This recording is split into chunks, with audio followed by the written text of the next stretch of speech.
Thank you, Director Quinn, for those remarks. Next, I'd like to call up one of the soon-to-be graduates to deliver remarks on behalf of the graduating class. Could Master soon-to-be Gomaa Mostafa please join me at the podium? Mona?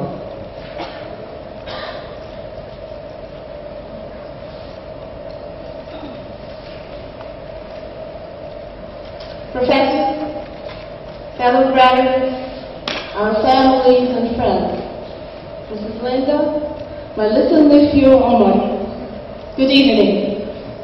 I'd like to begin by thanking Allah, the compassionate, the gracious, the benevolent provider for all things good in my life.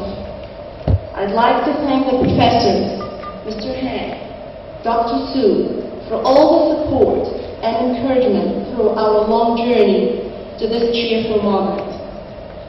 Special thanks to my friend Gaza for her sincere love and help, and to all my dear friends who came to share this special moment with me. I'd like to tell you something I have never revealed before, but not a secret. When I was a child, teenager, I wasn't that much aware that I have a great father and a sweet mother. The minute I realized that, I'm so fortunate to have such a supportive, self-giving father and such a sweet, tender, affectionate mother, I dreamt of doing something to make them very pleased and proud. And I think this happens today. Dear parents, thank you for your prayers. Thanks for your support. Excuse me, please. I'd like to switch to Arabic for a second because my mother doesn't speak English and I'd like her to get every word I'm saying. والداي الحبيبان، أسأل الله لكم الصحة والعافية وطول البقاء في طاعته، وأخفض لكما جناح الذل من الرحمة، وأقول رب ارحمهما كما ربياني صغيرا. جزاكم الله عني خير الجزاء ورزقكما من فضله ونعمائه في الدنيا والآخرة. أدين لكما بالكثير وأسألكما العفو عن التقصير، وتسعدني كثيرا فرحتكما الآن، والحمد لله على منته وفضله. Dear colleagues, we worked hard.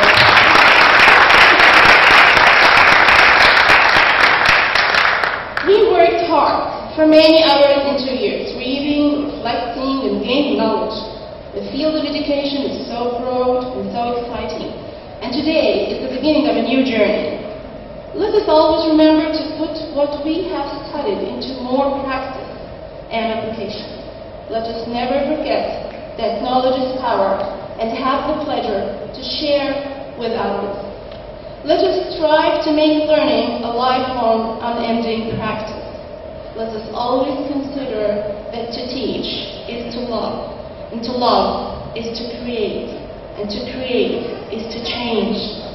I'd like to share with you a few sayings of recent lyric. The mediocre teacher tells, the good teacher explains, the superior teacher demonstrates, the great teacher inspires, and the best teacher teaches from the heart, not from the books. Thank you. Congratulations.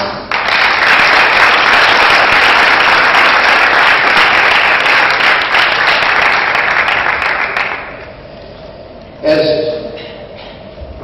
several of our earlier speakers have alluded to, 2 years ago we began a very important journey, a journey to earn a master's degree.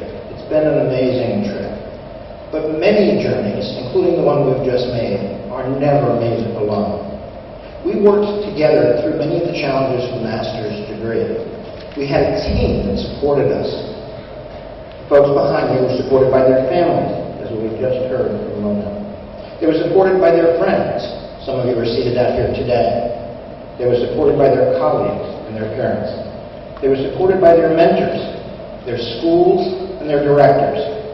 They were supported by the professors who came from 6,000 miles away to work, to be proud to work with such fine colleagues.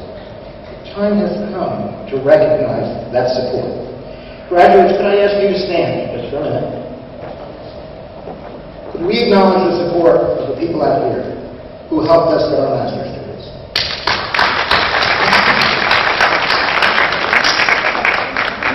Thank you. Thank you. But a journey, sometimes like climbing a mountain, is sometimes not clear when you've gotten to your destination. Sometimes when you climb mountains, you can't see very far. Sometimes in Kuwait, you can't see very far, like today. For some of us, today, the journey is clearly over, and we know what our next journey will be. We know exactly where we would go or what we would do next. But for some of us, there's a shroud of mist or dust, and we don't exactly know what is going to be next for us. That's okay. Sometimes it's cloudy up here. But you should know, graduates, that you have still achieved the summit. The clouds and the dust will clear. Today, you have climbed higher than ever before, higher than many thought possible, and higher than most will ever climb.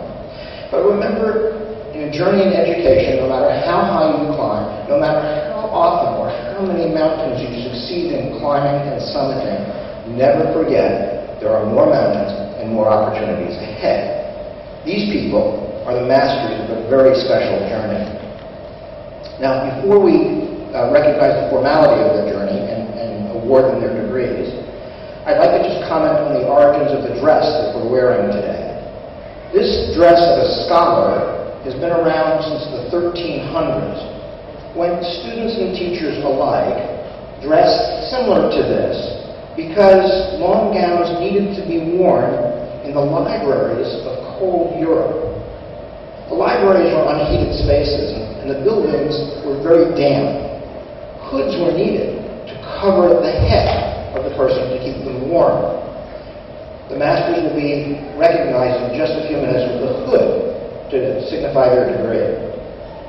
In 1321, in England, there was actually a law describing what colors would be worn and what the symbolism of the gowns would be. White, the color white, was for arts and letters. Red was the traditional color of religion. Green, the color of medicinal herbs, was adapted to medicine. Gold and yellow, the color of our hoods, is for scientific research. It was assigned to the sciences, with light blue assigned to education and to multidisciplinary studies. We studied many things together. Finally, there was, in the late 1980s, there was an updated directory of what the hoods would look like. Dr. Mal, could you come up and show us your gown? Now, you'll notice my gown looks a little bit different than Susan's.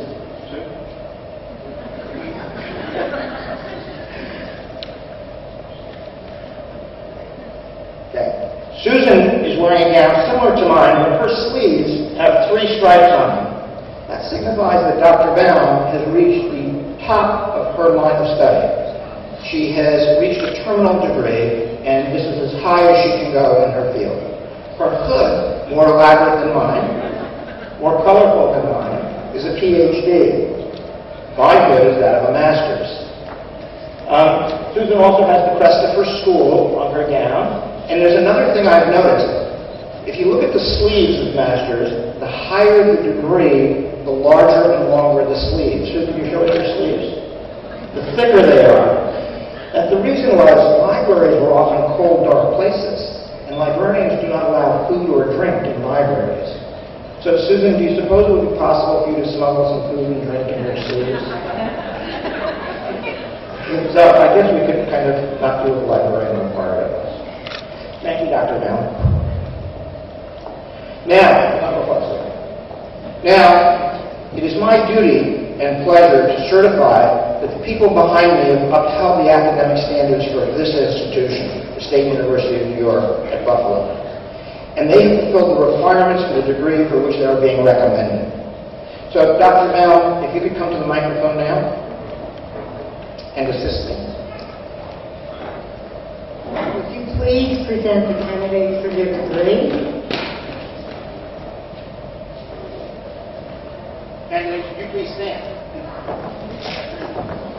Dr. Mound is a representative of the Multidisciplinary Studies Program for the International Educators Program at Buffalo State College, State University of New York. It is my great pleasure to congratulate today's graduates. And it is my duty today to certify that each of these has upheld the academic standards of our institution, and that these people have fulfilled the requirements for the degree, a Master's of Science in Multidisciplinary Studies. Dr. Mount, I present these candidates to you and do now call on you to present the recognition of their work.